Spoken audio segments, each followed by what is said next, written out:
So ayan, magandang hapon sa inyong lahat. So for today's video ay ipakita ko sa inyo ang aking PVC condor. Ayan. So tatakpan ko na siya mga guys. Ayan, malapit ko na siyang matapos. At ano na lang ang kulang sa kanya, butane na lang. Ayan. Butane na lang ang kulang sa kanya mga guys. So ikakabit ko yung ano niya. At bago ang lahat, kung bago ka pa lang sa aking YouTube channel, please like and subscribe para updated ka lagi sa aking mga video na in-upload. At sa mga gustong magpa-shoutout dyan, comment down below sa mga gustong magpa-shoutout. So comment lang kayo guys sa bandang ibaba kung gusto ninyong magpa-shoutout.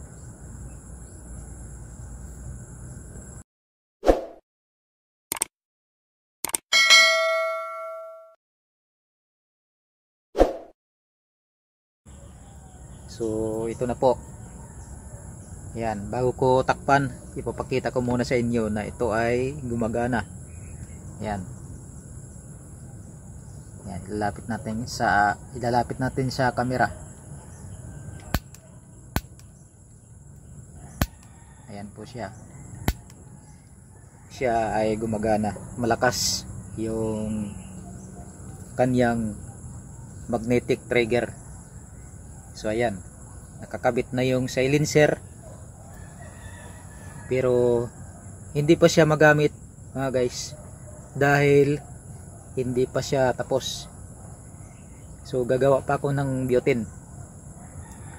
So ayan yung itsura niya. So lagyan pa natin dito sa ibabaw ng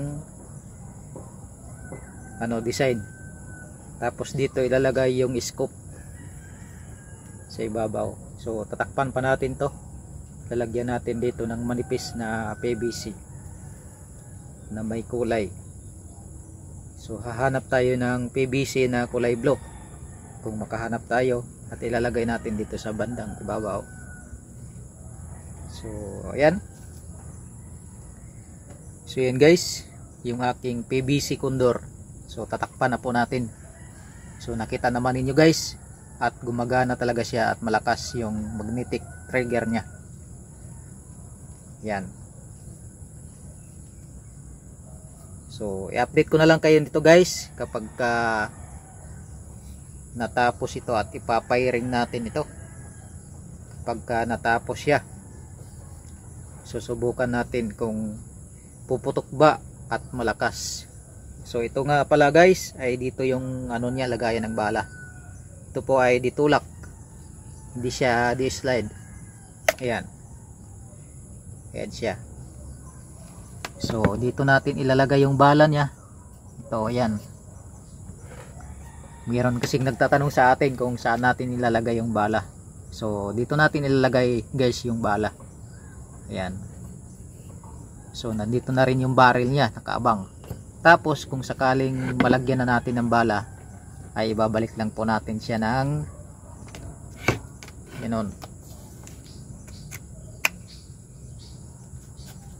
So ayan, nakabalik na.